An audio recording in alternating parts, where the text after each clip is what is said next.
त्यामध्ये हप्ता वितरणाला सुरुवात झालेली आहे। महिलांना सन्मान निधी मिळण्यास सुरुवात झाली असल्याचं अदिती तटकरे म्हणाल्या। महिन्याच्या हप्त्याच्या वितरणाची सुरुवात, सन्मान निधीच्या वितरणाची सुरुवात आपण आजपासून करत आहोत। लाडक्या बहिणींसाठी महत्त्वाची बातमी आहे। लाडक्या बहिणींना अजून किती दिवस वाट पाहावी लागणार आहे हे आपण ह्या व्हिडिओमध्ये पाहणार आहोत। मे महिन्याचा जो हप्ता आहे यासाठी लाडक्या बहिणींना अजून किती दिवस वाट पाहावी लागणार। आता जवळपास जी.आर येऊन जर आपण पाहिलं तर 5 ते 6 दिवस उलटलेले आहेत। 10 जूनला जी.आर आला होता आणि आज 15 जून आहे।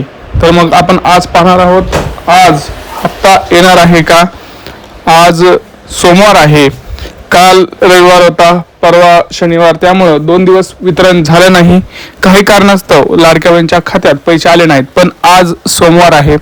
आज आपल्याला पैसे येणार का हे आपण ह्या व्हिडिओमध्ये पाहणार आहोत, किंवा अजून किती दिवस वाटपाला वेळ लागणार आहे हे सुद्धा आपण ह्या व्हिडिओमध्ये पाहणार आहोत। त्यामुळे व्हिडिओ शेवटपर्यंत पाहायचा आहे। खूप महत्त्वाचा व्हिडिओ असणार आहे, त्याच्यामध्ये खूप महत्त्वाची माहिती मी तुम्हाला आता सांगणार आहे।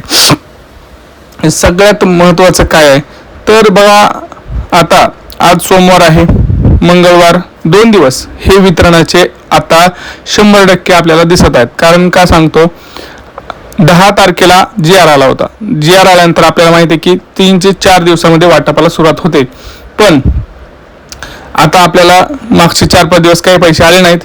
तर आजपासून पुढे 2 ते 3 दिवस वाटप हे 100% झालं पाहिजे। कारण ज्यावेळेस आपण ज्यावेळेस पाहतो की जी.आर आल्यानंतर 4 ते 5 दिवसांनी वाटप हे आपल्याला 100% पाहायला मिळते। त्यामुळे आज सोमवार आहे, आज कुठल्याही प्रकारचा उशीर होता कामा नाही। त्यामुळे आज आपल्याला 100% पैसे पाहायला मिळू शकतात। आज सोमवार आहे, त्यामुळे बँका चालू आहेत, सगळं चालू आहे आणि कुठल्याही प्रकारची सुट्टी नाही। आणि तुम्हाला माहितीच आहे की पुढच्या सोमवारी जवळपास वटपौर्णिमा असल्यामुळे त्याच्या अगोदरच लाडक्या बहिणीच्या खात्यात हे पैसे येणार आहेत 100%। त्यामुळे बहिणींनो टेन्शन घेऊ नका। आज, उद्या आणि परवा म्हणजे 3 दिवस म्हणजे 15, 16 आणि 17 ह्या 3 दिवसात आपल्याला पैसे मिळू शकतात, 100% मिळू शकतात। आणि सरकारला देखील माझी एक नम्र विनंती आहे की आता कुठल्याही प्रकारचा उशीर करू नका।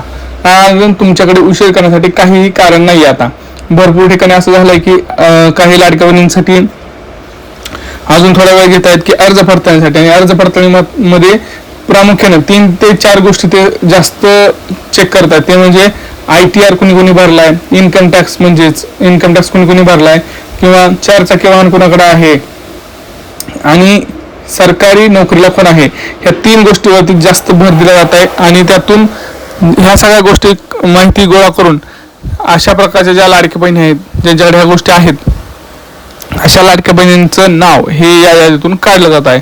पण ह्याच्यामध्ये अजून एक बाब आहे, ती म्हणजे EKYC EKYC भरपूर लाडक्या बहिणींची राहिलेली आहे किंवा चुकलेली आहे, त्यांना पुन्हा संधी देतो असं सरकारनं सांगितलं होतं आपल्याला, बरोबर। पुन्हा पोर्टल आता सुरू करतो असं मुख्यमंत्र्यांनी सांगितलं होतं, पण अजूनही पोर्टल ओपन झालेलं नाही।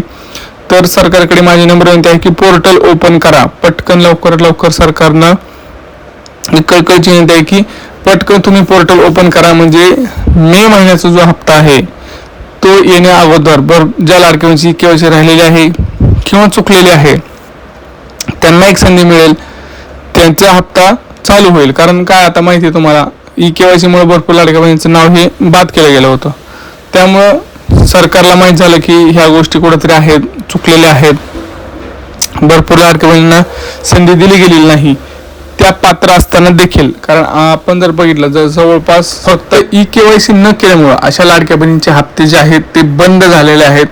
त्यामुळे लाडक्या बहिणी त्यांचे जे काही मागचे हप्ते आहेत मार्च, एप्रिल ते आले नाहीत त्यांना, आणि ही काही चांगली बाब नाही। तर लाडक्या बहिणींसाठी आपण सरकारकडे पुन्हा एकदा विनंती करत आहोत की कृपया करून तुम्ही EKYCचा पोर्टल सुरू करा आजच्या आज, आणि वितरण सुद्धा लवकरात लवकर सुरू करा। कारण तुमच्याकडे आता कुठल्याही प्रकारचं कारण नाही, तुमच्याकडे निधी आलेला आहे, तुमच्याकडे सगळा डेटा आहे, मग उशीर का होतोय हे आपण कृपया करून आपल्या सगळ्या लाडक्या बहिणींना सांगावं। भरपूर ठिकाणी आपण बघत आहोत की खोट्या न्यूज येत आहेत की 2000 वाटप आले, 3000 पैसे आले, अशा कुठल्याही प्रकारचं वितरण झालेलं नाही। ज्यावेळेस वितरण होईल त्यावेळेस सगळ्यात प्रथम व्हिडिओ हा आपल्या चॅनलवरती येईल। त्यामुळं असल्या इतर गोष्टींवरती विश्वास ठेवू नका, किंवा भरपूर ठिकाणी असं सांगितलं की मागचे 3 ते 4 हप्ते येतील, असं काही होणार नाही. तुम्हाला फक्त मे महिन्याचाच हप्ता मिळणार आहे, हे लक्षात घ्या. फक्त मे महिन्याचा हप्ता मिळणार आहे, ते पण जर तुमचं नाव यादीत असेल तरच मिळणार आहे, हे पण तुम्हाला लक्षात ठेवायचं. आता नाव यादीत कसं चेक करायचं, तर तुम्हाला अंगणवाडीमध्ये जायचं किंवा तुमच्या महिला व बालविकास विभागाला जाऊन सुद्धा तुम्ही चेक करू शकता तुमचं नाव यादीत आहे का नाही, किंवा ऑनलाईन पोर्टलला तुम्ही लॉग इन करून सुद्धा तुम्ही पाहू शकता. तुमचं जर ॲक्टिवेट दिसत असेल अकाउंट तर तुम्हाला पैसे येतील.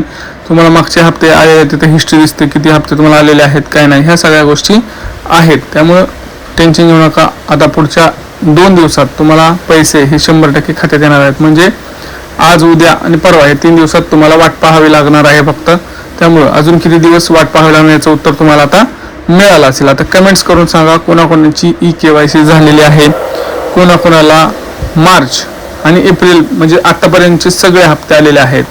तुमचा जिल्हा कोणता आहे, तुमची अर्ज पडताळणी झाली होती का, किंवा EKYC मध्ये काही प्रॉब्लेम आला होता का, ह्या सगळ्या बाबींची माहिती आपल्याला तुम्ही द्या. म्हणजे आपण त्याच्यावर तुम्हाला कन्फर्मेशन सांगू किंवा इतरांना सुद्धा त्याची माहिती मिळू शकते तुम्ही नेमकं काय केलं होतं. बरोबर. तर अशा काही प्रश्न असतील तुम्ही विचारू शकता. चॅनलला सबस्क्राईब करा. हा व्हिडिओ जास्तीत जास्त लाडक्या बहिणीपर्यंत शेअर करा. भेटूया पुढच्या व्हिडिओमध्ये. तोपर्यंत जय महाराष्ट्र.